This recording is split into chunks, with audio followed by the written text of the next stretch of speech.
Ladies and gentlemen, established decades ago as one of Iloilo's busiest public markets, the terminal market quickly became a hub of activity, a bustling center where goods and from the city and from the nearby provinces met, and where the energy of daily life never ceased.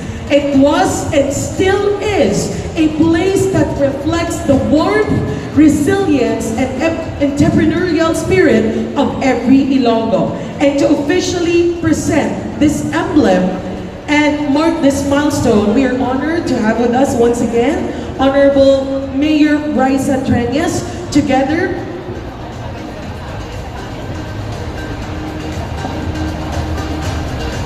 Alright, my bad. I got excited. Alright, we still have another message. My apologies to the gentleman. So, continuing with the messages from our market community, we are honored to hear this time a message from Josefino Baroca, President of the Central Market Vendors Association. Palakpakan natin sa todo-todo.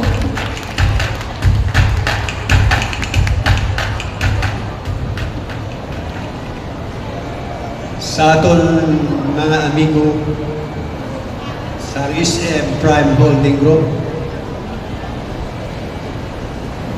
Mayor Raisa Treñas Chu, ma'am, together with Vice Mayor Dava Unda and other local officials, Head of Local Economic Enterprise Office, Ma'am Maricela Bacquiao, to name a few, sa ato mga friends from media, sa may nasuwagon ng adlaw sa tanan.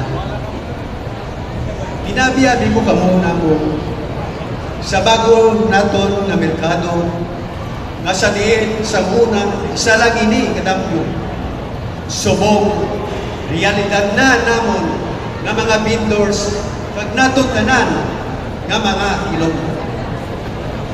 This day will forever be remembered as a new chapter of the proud history of Iloilo Central Market, a place that has long been the beating heart of commerce and livelihood in our city. As President of Iloilo Central Market Vendors Association, I stand before you to keep deep pride and gratitude. We are witnessing not just the opening of a modern building, but the rebirth of a marketplace that honors our heritage while embracing progress. We sincerely thank to the city government of Iloilo and the local economic enterprise office for their commitment to making this transformation a reality. To former Mayor Jerry Treñas, sir, thank you for your steadfast leadership and your vision to pave the way for this remarkable development. And to Mayor Raisa Treñas, ma'am, salute. Thank you for continuing the legacy with passion, compassion, and determination. To all our fellow vendors, this is our home. Let us work together to keep it clean, orderly, and welcoming. Let us prove the modernization and tradition can coexist. That we can grow without the warmth and character that define us as Ilonggos. Today, we celebrate not only new stalls, but new opportunities.